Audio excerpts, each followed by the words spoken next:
এরই মধ্যে বেশ কয়েকবার নতুন বউয়ের সাথে বিভিন্ন হোটেলে একান্তের সময়ও কাটিয়েছেন শাওনের বাবা মোহাম্মদ আলী। 24শে ফেব্রুয়ারি আমরা হোটেল পূর্বানীতে মিট করি এবং উনি ওনার নিজের নামে ওখানে রুম রাখার পরে বিকেল 4টা সাড়ে 4টা নাগাদ আমরা ওখানে যাই।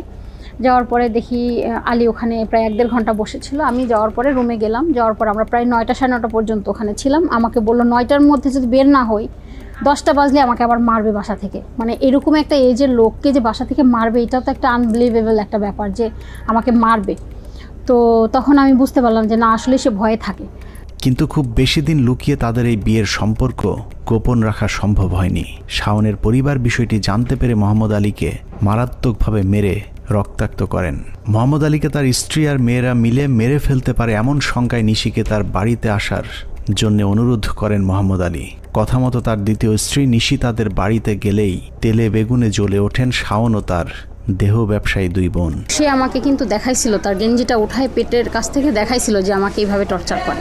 মোহাম্মদ আলী বাড়ি থেকে বেরিয়ে গেলে সব সম্পত্তি তাদের হাতছাড়া হয়ে যাবে এমন আশঙ্কায় 2024 সালের এপ্রিলের 1 তারিখে শাওন তার বাবাকে মাদকাসক্ত সাজিয়ে জোর করে উত্তরার একটি রিহ্যাব সেন্টারে ভর্তি করান। 2024 সালের 1 এপ্রিল রিহ্যাবে পাঠানোর দিন মোহাম্মদ আলীর সাথে নিশির সব শেষ কথা হয়। রিহ্যাবে নেয়ার পর তার উপর কিভাবে নির্যাতন চালানো হয়েছিল তার কিছু রেকর্ডও নিশি তার ফোনে রেকর্ড করেছিলেন।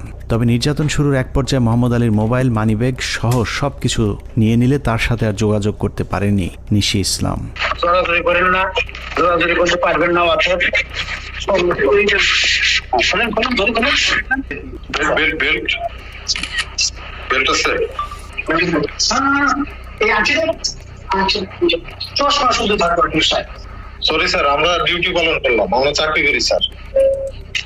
রিহ্যাবে ভর্তির পর মোহাম্মদ আলীর সাথে যোগাযোগ বন্ধ হয়ে গেলে উত্তরার ওই রিহ্যাব সেন্টারটিতে গিয়ে নানাভাবে স্বামীকে উদ্ধারের চেষ্টা করেছিলেন নিশি, কিন্তু কোনোভাবেই তার স্বামীর সাথে আর দেখা করতে পারেননি।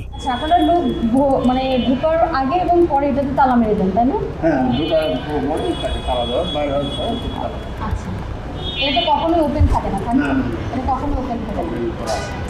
রিহ্যাবে আছে কিনা নিশ্চিত হতে না পেরে তার স্বামীর খোঁজে শাওনদের বাড়িতে পর্যন্ত গিয়েছিলেন নিশি ইসলাম, কিন্তু ঝুঁকি নিয়ে শাওনদের বাড়িতে গেলে তার উপর শারীরিক নির্যাতন চালায় শাওন এবং তাদের বাড়ির দারোয়ান শরীফ হচ্ছে মূলত ওই বাসায় কেয়ারটেকারের দায়িত্ব পালন করছে।